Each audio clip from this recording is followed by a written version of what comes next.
pregnant wife catches billionaire husband red-handed on dinner date with his mistress. In the hushed luxury of an exclusive midtown restaurant where politicians, A-list celebrities, and world-renowned moguls mingle, one table in the corner casts a shadow longer than any scandal. Billionaire entrepreneur Nathaniel Harrington, lauded for his philanthropic galas and once considered an unshakable family man, is sharing an intimate dinner with a mysterious young woman. Their hushed whispers and lingering glances suggest a secret they both desperately guard. Little do they realize that his pregnant wife, Charlotte Harrington, has arrived unannounced, her heart pounding with suspicion and dread. Tonight, silverware isn't the only thing clattering. The foundations of their marriage are about to shatter. Nathaniel Harrington's rise to power was the stuff of modern legend. Born in Boston to a middle-class family, he catapulted himself to unimaginable wealth by founding an aerospace startup that caught the attention of Elon Musk and gained backing from major venture capitalists. While still in his early 30s, he sold the company for a fortune and then reinvested in sustainable energy projects, real estate, and philanthropic endeavors. Headlines proclaimed him the golden boy of tech and charity, with photos capturing him smiling alongside Bill Gates at healthcare fundraisers or shaking hands with Prince William at environmental summits. Behind the immaculate public image stood Charlotte Harrington, his devoted wife, pregnant with their first child. She hailed from a sophisticated London family, but had embraced Nathaniel's American dream with unyielding optimism. Together, they were a power couple straight out of a society magazine, wealthy, stylish, and seemingly in love. Charlotte, graceful yet strong-minded, had turned a blind eye to the subtle shifts in Nathaniel's behavior lately. The phone calls at odd hours, the cryptic text messages that made him slip away into another room, the business dinners that dragged on until midnight. She wanted to believe his excuses, telling herself that building an empire often demanded sacrifices. But a growing doubt gnawed at her. She had been raised by parents who kept up appearances for the British high society set, only to divorce after years of quiet misery. She recognized the warning signs: emotional distance, forced smiles, hollow reassurances. Pregnancy made her more attuned to changes in her environment. Each time she felt the baby kick, she vowed to protect this new life from whatever storm might be gathering. While Nathaniel was away at meetings, Charlotte found solace in renovating the child's nursery, carefully selecting pastel paints, safe organic bedding, and plush toys. Each brushstroke on the walls calmed her nerves, as if she could paint over the cracks forming in her marriage. Yet no shade of paint could fully mask the sense that something was wrong. If a confrontation was coming, she would need proof. Sure enough, an unexpected phone call from a family friend that afternoon hinted at an unsettling rumor. Nathaniel Harrington was seen in Midtown with a glamorous brunette who was definitely not Charlotte. Heart-pounding, Charlotte resolved to find out the truth. She would never let her child be caught in a web of half-truths and deception. That evening, Charlotte slipped into a sleek black maternity dress that accentuated her softly rounded figure. She looked at herself in the mirror, forcing a half-smile. The reflection revealed a poised woman, but behind her eyes glimmered tension and heartbreak. "I won't let him see me crumble," she told herself. "Not yet." A call to her friend, Vanessa Morgan, an attorney who specialized in high-profile divorces, confirmed the rumors swirling around. According to Vanessa's contacts, Nathaniel had been making dinner reservations at exclusive spots under alias names. The pattern was consistent: high-end restaurants, private booths, lavish wine orders. A sense of betrayal mixed with dread surged through Charlotte. She had heard enough from Vanessa to suspect an affair, but she needed to see for herself. The restaurant in question tonight was Le Chambord, a place as renowned for its discreet service as for its Michelin-starred menu. Chef Gordon Ramsay had once called it an oasis of impeccable taste, while rumors claimed celebrities like Madonna and George Clooney frequented it for private rendezvous. Nathaniel had booked a table in the rear corner, near a half-draped partition that hid diners from the main hall, the perfect setting for clandestine meetings. Charlotte's driver pulled up to the entrance. She emerged, taking a moment to inhale the cool night air. Her nerves buzzed, but she forced her face into a mask of calm. Inside, low-lit chandeliers cast a warm glow on velvet chairs, cream tablecloths, and hushed patrons. A soft hum of conversation drifted across the dining room, accompanied by the clink of crystal glasses. At the reception podium, she quietly slipped the maître d', a substantial tip, to gain access to the back area. Her heels clicked across the polished wood floor, heartbeat pounding in her ears. She paused near a column, scanning the row of private tables. Then she saw him, Nathaniel, leaning in close to a striking brunette with elegantly curled hair and a tight-fitting red dress. A bottle of Chateauneuf du Pape wine chilled in a silver bucket beside them. Their body language was unmistakable, eyes locked, smiles too intimate, hands occasionally brushing. Charlotte's chest tightened. Nathaniel's wedding ring was still on his finger, glinting under the soft lights. She resisted the urge to stride straight to their table and confront them. Instead, she stepped behind a tall, decorative fern, carefully observing, phone in hand, poised to document the damning truth. She needed more than rumors if she was going to face her husband and protect her unborn child from the fallout of his duplicity. Seated across from Nathaniel was Celeste Moreau, a French-American marketing executive known within elite circles for her bold fashion sense and relentless ambition. Over the past year, she'd engineered a stellar reputation for landing major celebrity endorsements, including deals with Selena Gomez and BTS. Her charm was legendary, so was her rumored talent for manipulating powerful men. Celeste had met Nathaniel at a Silicon Valley fundraiser, where she'd been marketing director for one of the event's prime sponsors.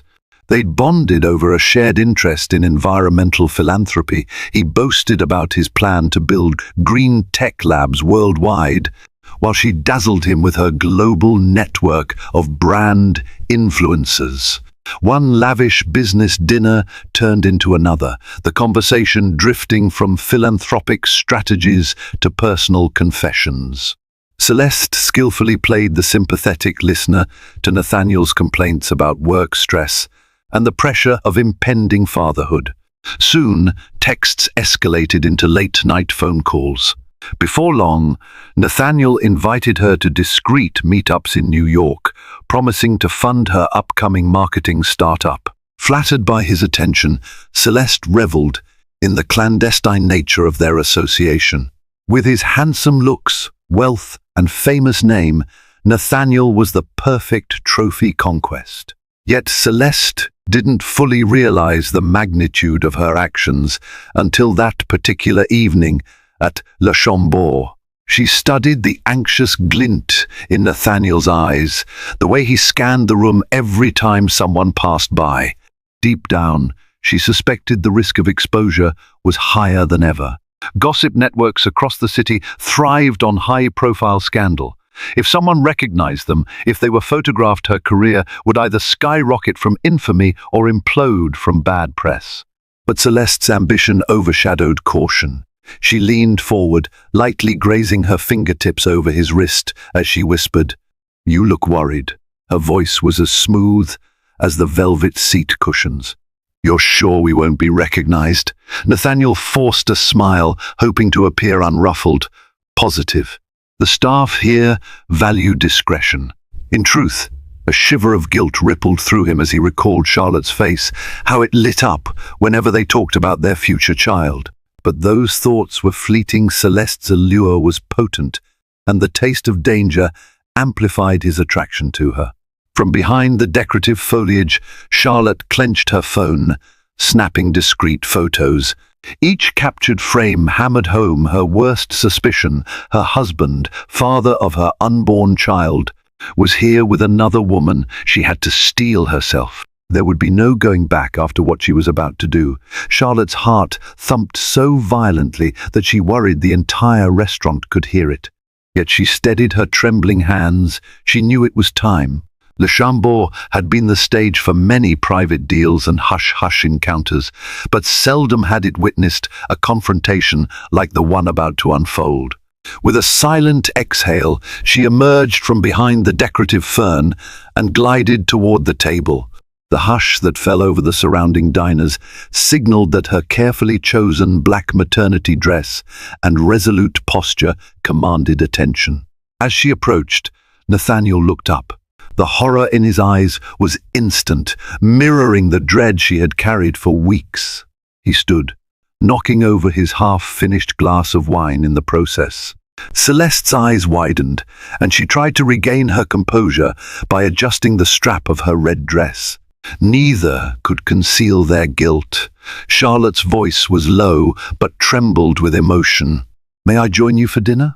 The question was rhetorical. She pulled a vacant chair from a nearby table and placed it at their side. Her gaze locked on Nathaniel. The restaurant was now impossibly quiet, like the calm before a storm. Nathaniel swallowed, struggling to find words. "Charlotte, this isn't what it looks like." Celeste set down her fork, face paling. I should probably go." She made a move to stand, but Charlotte raised a hand, gesturing for her to remain seated. "Don't bother," Charlotte said coldly. She felt her baby shift within her, as if responding to the tension. This child deserves the truth, her mind insisted. "I've already seen enough." Nathaniel rushed to salvage some semblance of control. "Charlotte, let's go outside. We can talk. Please." She shook her head, eyes glistening with tears she refused to let fall. "No, Nathaniel. We settle this here.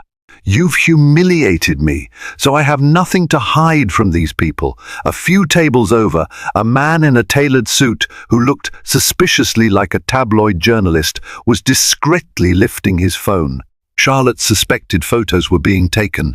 The thought curdled her stomach, but it also emboldened her. She refused to let him spin a false narrative this time. Celeste cleared her throat, attempting a placating tone. "Listen, Miss S. Harrington, if you'd just let us explain." Charlotte turned to her, bristling. "Explain what?" "How the father of my unborn child ended up in a secret date with you, in a place that thrives on discretion." She stared Celeste down, unwavering. "Or how many times you've met here before." Nathaniel looked near panic, as though the entire glass structure of his life was shattering before his eyes. "Charlotte, you have every right to be angry," he murmured, "but don't do this. Not in public. Please." She inhaled slowly. "Why not? You did this in public. All I'm doing is telling the truth." A hush blanketed Le Chambord, broken only by the rustle of starched linens and the faint clink of silverware from onlookers too stunned to continue dining. The tension was as tangible as the shimmering chandeliers overhead. Charlotte's voice, trembling with rage and heartbreak, lanced through the hush like a knife. Nathaniel's eyes darted to the table of a man surreptitiously filming the confrontation on his phone. PR disaster, he realized. Investors, board members, the press, they'll all see this. Despite his panic, he had never felt more trapped or powerless. Celeste tried to stand, muttering something about business dinner and misunderstanding, but Charlotte's piercing gaze held her in place. Finally, she grabbed her purse and said in a shaky voice, "I really should go." Then, with a sidelong glance at Nathaniel, she made a beeline for the exit. The elegant swish of her red dress left a trail of muted whispers in its wake. Nathaniel faced Charlotte, 1,000 apologies forming but none quite right. She saw his lips quiver. "Let's go," he insisted, voice low. "We need to talk privately." Reluctantly, she nodded, if only for the safety of her unborn child, whose presence she was acutely aware of at that moment. The last thing she wanted was to collapse from stress in a public meltdown. She rose slowly, her posture regal, chin lifted despite the tremor in her heart. Together, they walked out of the restaurant, Nathaniel shielding her from the flurry of camera flashes that erupted the instant they stepped onto the sidewalk. A barrage of paparazzi had apparently been tipped off, possibly by an attentive diner or a staff member. Cameras whirred, their shutters snapping hungrily. Questions sliced through the evening air. "Mr. Harrington, is it true you're cheating on your pregnant wife? Charlotte, how do you feel about your husband's dinner companion? Is your marriage over?" Nathaniel gritted his teeth, guiding Charlotte toward their waiting black SUV with tinted windows. Their driver, Hugh, sprang out to open the door, eyes filled with concern. Charlotte ducked into the car, trying to shield her face while her tears began to fall. A swirl of guilt, humiliation, and profound sadness clouded her vision. Even inside the vehicle, camera flashes flickered through the tinted glass, capturing every vulnerable moment. The door slammed shut, leaving the clamor of the press behind. But the damage was done. A single evening had reduced their carefully crafted public facade to a sensational headline. Now, in the hushed confines of the SUV, the real fight and heartbreak was only just beginning. The SUV glided through Manhattan's neon-lit streets, but inside, an oppressive silence weighed on them. Charlotte pressed herself against the window, tears slipping silently down her cheeks. She watched the city skyline blurred by heartbreak, the lights reflecting like shards of broken glass. She couldn't bear to glance at Nathaniel. He stole fleeting looks at her, the guilt practically carved into his face. His tie felt suffocating, a reminder of how impeccably he'd dressed for a night of deception. Finally, he spoke in a low, trembling voice. "Charlotte, I'm sorry." She remained rigid, eyes fixed outside. "We're well past apologies, Nathaniel," she replied, her tone devoid of warmth. Her hand drifted protectively over her belly. "You jeopardized everything we built, everything I believed in." He inhaled, the tension in his throat making his words come out strangled. "It was a mistake, a terrible, stupid mistake. I never meant to," she rounded on him, voice quivering with suppressed fury. "A mistake is forgetting an anniversary or missing a dinner date. This was a series of calculated choices, sneaking around, booking private tables under false names, lying to me repeatedly. That's not a mistake, Nathaniel. That's a betrayal." He had no immediate defense. The truth of her words lay stark between them, undisputable. The baby stirred within Charlotte, intensifying her turmoil. She thought of their earlier plans, the meticulously chosen wallpaper for the nursery, the cradle by the window, the name lists they debated. It all felt so trivial now. Did those things ever matter to him? As they approached their penthouse building, the doorman stood ready, but the couple inside the SUV sat in tense stillness for a moment. Nathaniel finally gathered the courage to ask, "Will you come upstairs?" Charlotte stared at him, fatigue etched in her eyes. "I live there too, or have you forgotten?" Her bitter words echoed. The SUV pulled to a stop, and Hugh quickly opened the door. Stepping out, Charlotte braced herself for more prying stares. Though the paparazzi frenzy had mostly remained at the restaurant, she couldn't shake the feeling of being watched. Her hand found the small of her back, a physical reminder of the child she must protect. As they entered the private elevator, Nathaniel stood by her side in silence. Both were dreading the next steps, the conversation that would define the future of their marriage and that of the innocent life soon to enter their chaotic world. The elevator whisked them to the top floor, opening to the grand foyer of their penthouse. Designed with marble floors, modern art, and floor-to-ceiling windows overlooking Central Park, the space usually felt like a testament to their success. Tonight, it felt like the stage of a Greek tragedy. Charlotte kicked off her heels near a minimalist console table, the same place where they'd once displayed pictures from their charitable galas and vacations. Now, the silence echoed with heartbreak. She turned to face Nathaniel, arms folded tightly. "Start talking," she demanded. He loosened his tie, ran a hand through his hair. It began as business," he said haltingly. "Celeste had these proposals for brand expansion and philanthropic sponsorship. We met a few times. I didn't intend to let it go further, but spare me the it just happened excuse," Charlotte snapped, tears biting at the corners of her eyes. "You're old enough to know that nothing just happens." Nathaniel nodded, eyes cast downward. "I'm not trying to justify it. I let my guard down." She was exciting. I was afraid of the changes coming with fatherhood, the responsibilities.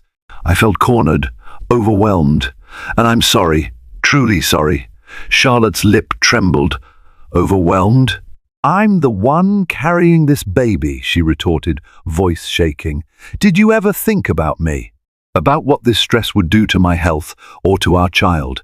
Nathaniel stepped closer, a desperate plea in his eyes. "I never wanted to hurt you. I promise it's over.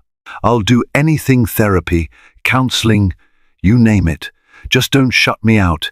He reached for her hand, but she pulled away. "How can I believe you?" she choked, tears sliding down her cheeks. "You've lied to me for months. I'm not sure I know who you are anymore. And the baby." She trailed off, placing a protective hand on her belly. Nathaniel's voice turned frantic. "I know words aren't enough, but please, Charlotte, give me a chance to prove I can change. We can fix this. We owe it to our child." She wiped her tears, her shoulders sagging from the weight of it all. "You're right about one thing, we owe our child something. But I'm not sure if it's a marriage built on lies." She brushed past him, heading for the master bedroom. As the door closed, leaving Nathaniel alone in the penthouse living area, the immaculate artwork and skyline view only magnified his sense of remorse. The collapse of their perfect image lay in fragments at his feet, a reflection of the trust he had so carelessly shattered. The following morning, Charlotte woke early to a surge of relentless phone notifications. She glanced at the screen and groaned. Her social media feeds were exploding with rumors about last night's confrontation. Gossip columns were already running sensational headlines. Billionaire Harrington caught cheating, pregnant wife storms restaurant. Celeste Moreau, femme fatale or marketing genius. Will Charlotte Harrington forgive or file for divorce? Her phone rang. She braced herself before seeing the caller ID, Vanessa Morgan. At least it was a friendly voice, she answered, voice laden with fatigue. "Vanessa, Charlotte, are you okay?" Vanessa's tone was laced with genuine concern. "I saw the tabloids. This has escalated way faster than I expected. Paparazzi are camped outside your building." "Of course they are," Charlotte sighed, her free hand cradling her belly. "They smell blood." Vanessa cleared her throat. "Listen, I won't push you to decide anything now, but you should be prepared. If you want to initiate separation or divorce, we should gather evidence, secure finances, all that. In the meantime, protect yourself emotionally and physically." Charlotte nodded, tears threatening again. "I understand." She recalled the venomous looks in the restaurant, the phone cameras capturing her humiliating moment. Will my child grow up reading about their father's affair? The thought cut her like a blade. She found Nathaniel in the kitchen, sipping coffee, eyes bloodshot from lack of sleep. He managed a feeble smile. I made you tea," he offered, gesturing to a steaming mug on the counter. She eyed it warily, then sank into a chair. Tension clung to the air, as though they were strangers forced to share the same space.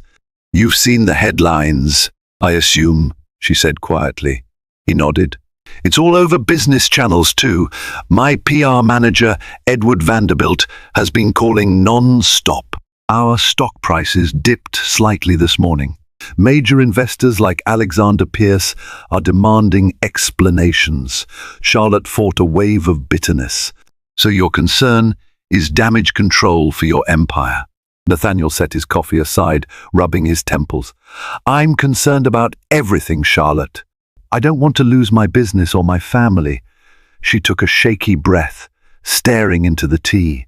The baby kicked, a reminder of the innocent life overshadowed by scandal. And yet you risked it all for a fling, she murmured, more to herself than to him. He reached across the table, but she pulled her hand back. Outside, camera shutters clicked audibly through the windows as paparazzi jockeyed for angles. Charlotte realized that nothing in her life was private anymore. The fallout was real, and the consequences for her unborn child had only just begun. Despite the heartbreak, Charlotte agreed to meet with Nathaniel's PR manager, Edward Vanderbilt, inside the penthouse that same afternoon. Edward was a calm, middle-aged man with silver hair and a reputation for rescuing tarnished reputations.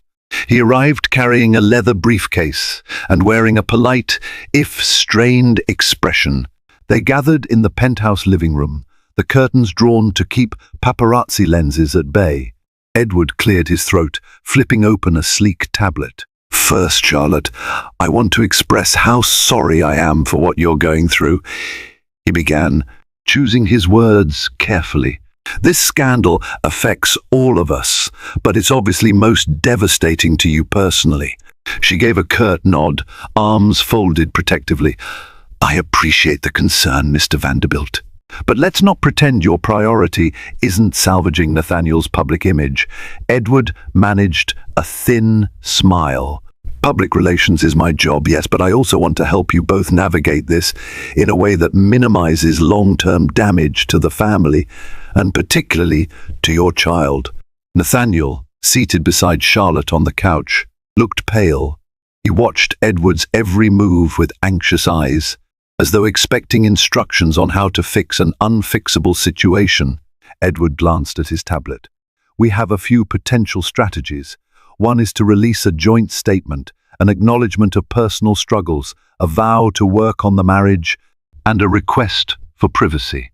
Another option is a press conference with you both standing together, though that might be more intense.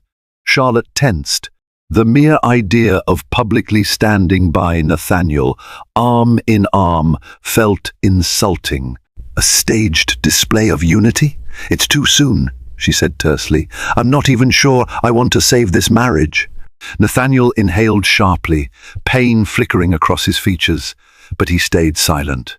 Edward shifted in his seat, then ventured, I understand, but be aware the media will speculate relentlessly. If you want to protect your child from a prolonged frenzy, a concise, composed statement might help quell the storm. She mulled over his words. The thought of her unborn child's name becoming tabloid fodder sent a shiver down her spine. What would it mean for their future? Edward continued, I also suggest you consider counseling publicly if you decide to highlight efforts at reconciliation. People admire honesty and a willingness to confront mistakes. It may sound cynical, but if handled correctly, a narrative of overcoming adversity could actually bolster both your images. Charlotte's eyes narrowed. Turn this fiasco into a sympathy campaign. Spare me. Nathaniel finally spoke, voice hoarse. I'll do whatever it takes. Therapy, statements, anything. As long as there's a chance for us. In the tense quiet, the only sound was the faint buzzing of a text alert on Edward's phone. Charlotte noticed his eyebrows knit together as he read something. Another crisis. Likely. The real crisis, however, was the shattered trust in her marriage, something no polished press release could so easily mend. Amid the media frenzy, Charlotte felt her emotional reserves draining. She spent hours holed up in the penthouse library, flipping through parenting books, but barely absorbing the words. Each page seemed to ask the same question: how can you provide a stable environment for your child when your own life is in disarray? On the third day after the scandal broke, a surprise visitor arrived, Mariana Fernandez, Nathaniel's longtime housekeeper, who had been quietly absent since the confrontation. Mariana had worked for the Harringtons for years, almost like part of the family, one who saw everything and rarely spoke out of turn. "Miss S. Harrington," she said softly, standing in the library doorway. "May I speak with you?" Charlotte put down her book on newborn care, forcing a polite smile. "Of course, Mariana. Come in." Mariana set a tray of tea on a side table. "I know it's not my place," she began, her voice laced with concern, "but I've seen how distraught you've been. I also know Mr. Harrington is in torment. He wanders at night, pacing." Charlotte looked away, tears threatening. "I appreciate your kindness, but I'm not sure there's anything you can say to fix this." Mariana hesitated before speaking again. "Perhaps not, but I want you to know I was there when Mr. Harrington first met Celeste. I accompanied him on that Silicon Valley trip. He seemed lost even before she came into the picture, always checking his phone, anxious about fatherhood, worried about something. I don't defend what he's done, but I see him punishing himself now." Charlotte sighed, her tone cooling. "He should. He lied to me. He risked our future for a thrill." "Yes," Mariana agreed solemnly, "he did. But you've always said the baby deserves a family built on love, not just appearances. Maybe it's worth seeing if there's a chance to rebuild for the child." Charlotte squeezed her eyes shut. She had told herself the same thing late at night, wrestling with whether to walk away or attempt forgiveness. Hearing it from Mariana, someone who had witnessed their private moments, good and bad, made it all the more poignant. "Thank you," Charlotte finally replied, voice trembling. "I'm not sure what I'll do, but your words, they mean a lot." Mariana bowed her head respectfully, then quietly left the room. Charlotte stared at the tea, reflecting on the unexpected comfort. An ally in the midst of betrayal, she thought, feeling a small measure of gratitude. Yet the ultimate decision whether to stay or go still loomed like a dark cloud over her, threatening to engulf her child's future as well.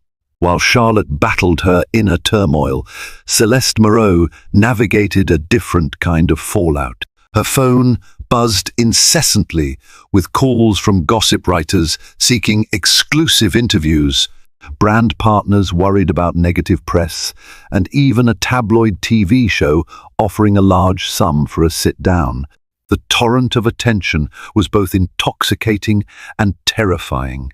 In her penthouse suite at the Street Regis Hotel, Celeste lounged on a velvet chaise, sifting through messages on her laptop. A knock on the door startled her. She opened it to find Alexander Pierce, a high-profile investor known for playing both sides of any scandal if it served his interests. "Alexander?" she said, startled. "What are you doing here?" He slipped past her into the suite, his face set in a practiced expression of confidence. "I heard you might be in need of some assistance," he said, eyeing the plush surroundings. Celeste tensed, sensing an ulterior motive. Pierce was infamous for swooping in when powerful figures showed vulnerability. She gestured for him to sit on a settee near the window. "I'm fine," she lied. "Just dealing with the press, you know." Pierce arched an eyebrow. "Celeste, let's not play games. You're in a precarious position. Nathaniel's empire is reeling. You're at the center of the scandal, and we both know you have your own marketing startup about to launch. Negative press could scare off investors. But perhaps I can help if I see mutual benefit." Celeste's stomach tightened. "And what exactly do you want in return?" He flashed a predatory grin. "I have a few public figures who might need clever PR campaigns soon. If you handle them discreetly, I could direct significant funding your way. Also, I'd appreciate any inside information about Harrington's next moves. Let's just say I have business interests tied to his success or failure." She realized with a jolt that Pierce wanted leverage over Nathaniel. An uneasy feeling crept over her. Turning her involvement with Nathaniel's affair into a bargaining chip felt like stepping onto dangerously thin ice. Yet the lure of guaranteed funding for her startup tugged at her ambition. "I'll consider it," she replied coolly, hoping to maintain an air of control. Inside, she wrestled with guilt and greed. She had no illusions about being a moral paragon, but using this scandal to further her career was a new low, even for her. As Pierce rose to leave, he gave a final smirk. "Think fast, Celeste. Opportunities don't linger forever." He closed the door softly, leaving her in the swirl of ethical compromises. Outside, the city bustled on, oblivious to the private deals and betrayals, forging a deeper labyrinth of scandal behind closed doors. Back at the Harrington penthouse, Nathaniel wrestled with his own demons. Each passing day brought fresh headlines, each more salacious than the last. He also faced internal pressure from the boards of his companies, concerned about plummeting public confidence. The philanthropic circles that once praised him for altruism now whispered behind his back. Even a planned charity gala with Warren Buffett and Melinda Gates had been postponed, an obvious code word for cancelled due to controversy. Desperate to salvage both his marriage and his reputation, Nathaniel booked an appointment with Dr. Ashley Langford, a well-regarded couples therapist. He approached Charlotte with the proposal one morning, heart racing. "I've already set up an appointment," he said quietly, handing her a slip of paper with the date and time. "Please come." Charlotte eyed the note, her face unreadable. Part of her wanted to laugh bitterly at his newfound eagerness. Still, she found herself nodding. "All right," she said. "I'll go, but don't expect miracles." On the day of the session, the two arrived at Dr. Langford's discreet office in Midtown, stepping into a tastefully decorated room with plush chairs and soft, soothing lighting. Dr.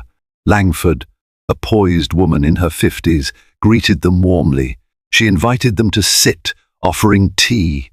The atmosphere encouraged honesty. Nathaniel spoke first, voice shaking slightly. He recounted the fears that had gnawed at him, pressure from investors, fear of fatherhood, the sense that everything was spiraling out of his control. Celeste, he admitted, was a reckless attempt to reclaim excitement, to feel desired without the weight of expectations. Charlotte listened quietly. When it was her turn, she unleashed a torrent of emotion, anger at his betrayal, sadness at the shattered trust, worry for their unborn child's future. She admitted she felt isolated, as if carrying the burden of their marriage and parenthood alone. Dr. Langford guided them through exercises in open communication, no interrupting, no name-calling, just raw truths laid bare. The hour ended with tears from both, but also the first faint glimmer of hope. A vow was made to attend weekly sessions. Outside the office, Charlotte kept her distance, hugging her arms around her growing belly. But there was a slight lift in her posture, a sense that maybe, if Nathaniel could show consistent remorse and effort, they could salvage some semblance of a family for their child. Nathaniel held the door, letting her exit first, aware of how fragile the moment was. He had taken a step, just one, toward redemption, but the path ahead was steep and riddled with uncertainty. Word of Nathaniel's therapy sessions with Charlotte quickly found its way into the rumor mill, though no one knew whether it signaled a genuine reconciliation or just a PR stunt. Meanwhile, Celeste Moreau discovered that not all publicity is good publicity. New potential clients approached her marketing startup, lured by her sudden fame, but many long-time business partners shied away from her homewrecker reputation. Alexander Pierce, always the opportunist, reappeared with proposals. He suggested Celeste accept a carefully orchestrated TV interview to share her side, not necessarily to disparage Nathaniel, but to tease the idea that she was misunderstood. Conflict sells, he argued, promising hefty financial backing. Despite her moral qualms, Celeste found herself drafting talking points. Midweek, Charlotte encountered an unexpected trigger, an invitation to a lavish event honoring philanthropic achievements. Her name and Nathaniel's were printed in elegant calligraphy, acknowledging a donation they'd made months ago. The memory of how proud she once felt about their charitable pursuits made her heart ache. Nathaniel brought the envelope to her with a hesitant look, as if asking, "Do we attend?" Charlotte stared at the invite. "We always planned to go," she said quietly. "Now, everything's changed." Nathaniel exhaled. Maybe it's a chance to show we're trying, or maybe it'll just stir up more gossip. "I won't push you either way." She pondered for a moment. "If we go, I want no illusions about a happy couple performance. We attend together because we're still married. Beyond that, it means nothing unless you prove otherwise." He nodded, gaze solemn. Understood. Meanwhile, Vanessa Morgan stepped in to offer legal counsel to Charlotte. They meticulously reviewed prenuptial agreements, custody laws, and property assets. "Knowledge is power," Vanessa said. "If you do decide to leave, be sure you have every advantage you need." Charlotte found the process emotionally draining but necessary. She recognized that the glimmer of hope in therapy didn't wipe away her need for security. She had a child to consider. She refused to be naive again. Amid these layered tensions, Dr. Langford encouraged them to keep talking. Nathaniel began sleeping in a separate room, giving Charlotte space while trying to help with small acts of kindness, fresh fruit in the mornings, vitamins recommended by the obstetrician, or reading about parenting techniques. Little gestures like a flicker of a candle in a dark room. Charlotte appreciated them but refused to let down her guard too easily. In the background, the world kept spinning. Stocks rose and fell. The media fixated on the affair, eventually shifting attention to a fresh scandal involving a Hollywood star. But for Charlotte and Nathaniel, their private reckoning was far from over, and the biggest tests of their fragile truce still loomed on the horizon.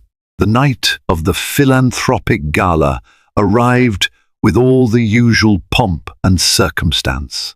Red carpet entrances, camera flashes, and the hum of polite small talk filled the grand ballroom of the Plaza Hotel. Charlotte felt a knot tighten in her stomach. She was nearing her 7th month of pregnancy, and the swirl of media attention left her on edge. Nathaniel offered his arm as they stepped out of the limousine. She hesitated, then accepted, more out of practicality than affection. Her sapphire maternity gown accentuated her baby bump, drawing respectful nods from onlookers who admired her grace under such public scrutiny. Nathaniel wore a classic black tuxedo, exuding confidence tinged with humility. He gave a tight smile to reporters but declined interviews, gently guiding Charlotte past the press line. Inside, the ballroom glittered with chandeliers, polished floors, and elegantly dressed guests. A soft piano melody wafted through the air. Charlotte tried to focus on greeting acquaintances, feeling the child shift within her. Each flutter reminded her why she was enduring this. "I'm here for our baby's future," she told herself. They were halfway through polite conversation with a philanthropic committee member when Celeste Moreau made her entrance. She wore a dazzling silver dress, her hair swept up in a French twist. A hush fell across the nearby clusters of guests as whispers circulated, "Celeste is here." Indeed, her presence at the same event felt like a provocation or a statement of resilience. Nathaniel tensed beside Charlotte, whose pulse quickened. She locked eyes with Celeste across the room, a silent standoff. In that moment, Charlotte felt a surge of both anger and pity. Did Celeste come to flaunt her hold over my husband, or is she just chasing more publicity? The tension broke when Alexander Pierce appeared by Celeste's side, whispering something into her ear. They swept past the crowd, presumably to network. Charlotte exhaled, relieved at least that Celeste hadn't approached them directly. As the evening wore on, Charlotte found a moment of solace near a grand buffet laden with gourmet dishes. She sipped sparkling water, scanning the crowd. Nathaniel approached, placing a gentle hand on her shoulder. "Are you all right?" She turned, searching his face. "I can't do this much longer. The facade, the stress. It's exhausting." Nathaniel nodded grimly. "I know, but let's slip out soon, quietly. No need to stay until the end." Just then, Celeste materialized beside them, arms folded elegantly. "Nathaniel." "Charlotte," she greeted, her tone poised. The sparkle in her eye hinted at underlying tension. "I wanted to say hello. I never intended for things to escalate like this." Charlotte bristled, gripping her clutch. She searched Celeste's face for any sign of genuine remorse. "Well," Charlotte managed, voice clipped, "they did." An awkward silence ensued. Nathaniel stood as if pinned between them, the woman he had betrayed and the woman he had betrayed her with. The swirl of dresses and tuxedos around them felt simultaneously opulent and suffocating. Finally, Celeste dipped her head in what might have been an attempt at respect.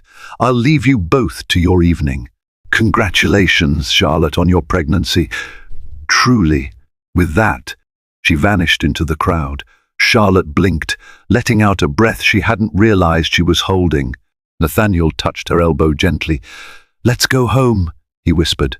She agreed, letting him guide her out of the gala. If a turning point existed, it might be found away from the prying eyes and forced smiles somewhere they could decide if redemption was still possible or if the final fracture in their marriage had just been sealed. Back in the sanctuary of their penthouse, Charlotte kicked off her heels, wincing at the soreness in her feet. She set aside her clutch and sank onto a chaise in the living room. The lights of the city glimmered through the floor-to-ceiling windows, a silent witness to her inner turmoil. Nathaniel hovered a few steps away, uncertain, hands tucked in his tuxedo pockets. Finally he approached. "I'm sorry you had to face her," he offered quietly. "I didn't expect Celeste to show up tonight." Charlotte studied him. "You don't control her actions," she said, voice heavy. "But do you realize how humiliating it was to have all those eyes on us, watching, whispering?" He dropped his gaze. "I do. I hate that I've brought this on you." Silence expanded between them. Charlotte touched her belly, feeling another fluttery kick.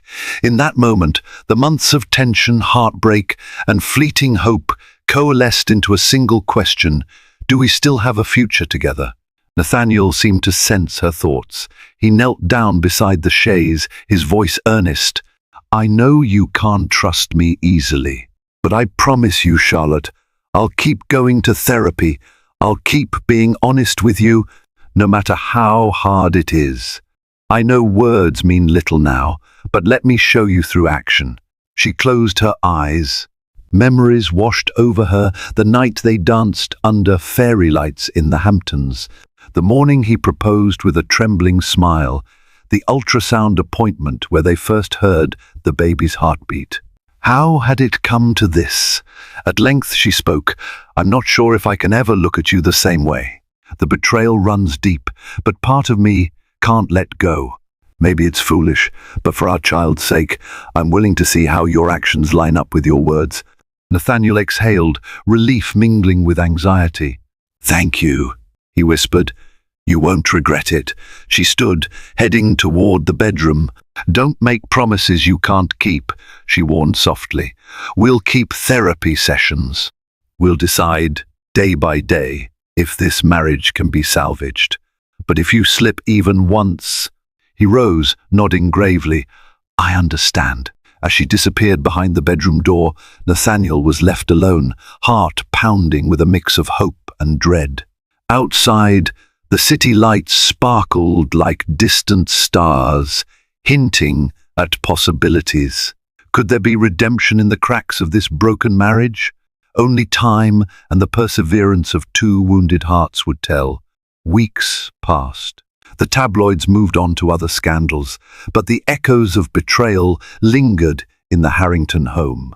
Charlotte and Nathaniel attended weekly therapy sessions with Dr. Langford, where they struggled to rebuild even a semblance of honesty. They tackled their deepest insecurities, his fear of fatherhood, her fear of abandonment, the shared guilt and sorrow for what had transpired. Celeste Moreau receded from Nathaniel's life. Rumor had it she struck a delicate deal with Alexander Pierce and was working on a new marketing campaign abroad.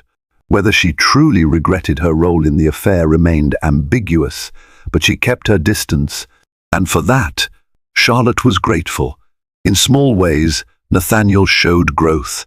He cancelled late-night business dinners, choosing instead to cook simple meals with Charlotte and discuss parenting classes. He surrendered all passcodes, financial statements, and travel itineraries to her. While the gesture felt invasive, it also served as a tangible reminder of his commitment to transparency. As Charlotte's belly expanded, so did her cautious sense of optimism. Though the scar from Nathaniel's betrayal would never fully disappear, she began to see glimpses of the man she first fell in love with, his gentle humor, his protectiveness, the earnest desire to shield her and their unborn child from harm. One afternoon, while organizing the nursery, Nathaniel nervously joined her. He picked up a small plush bear, running a thumb over its stitched face. "Can I help?" he asked softly. Charlotte nodded, handing him a stack of baby blankets to fold. The two worked in companionable silence, an unspoken testament to the tentative truce they were forging. Eventually, Charlotte sank onto the rocking chair, exhausted. Nathaniel crouched beside her, gazing at her swollen belly. "I don't deserve forgiveness," he whispered, pressing a palm lightly against where their baby moved. "But I'm going to spend every day fighting for it." She stared at him, tears welling in her eyes. "We can't erase the past, but maybe we can write a better future, for the baby's sake." He managed a small, hopeful smile. Outside, a golden sunset painted the sky in warm hues, filtering through the penthouse windows and illuminating them both. In that moment, the darkness of betrayal felt just a little farther away, replaced by the soft glow of a fragile, hard-earned second chance. In the end, the story of Nathaniel and Charlotte Harrington reminds us that wealth and influence offer no shelter from heartbreak. Beneath dazzling headlines and a carefully manicured public image, secrets can unravel even the most celebrated love stories. Nathaniel's indiscretion nearly destroyed their marriage, yet the arrival of their unborn child became a beacon, guiding them back toward honesty and redemption. Through wrenching confrontations, painful therapy sessions, and small but meaningful gestures of remorse, they discovered that rebuilding trust demands relentless work and a willingness to forgive what seems unforgivable. Thank you for following this dramatic tale of betrayal, love, and fragile hope. If you found yourself gripped by every twist and turn, please like this video, share it with friends who crave emotionally charged stories, and subscribe to this channel. More riveting narratives where hearts hang in the balance are on the way. Stay tuned for the next chapter in our unfolding world of drama and redemption.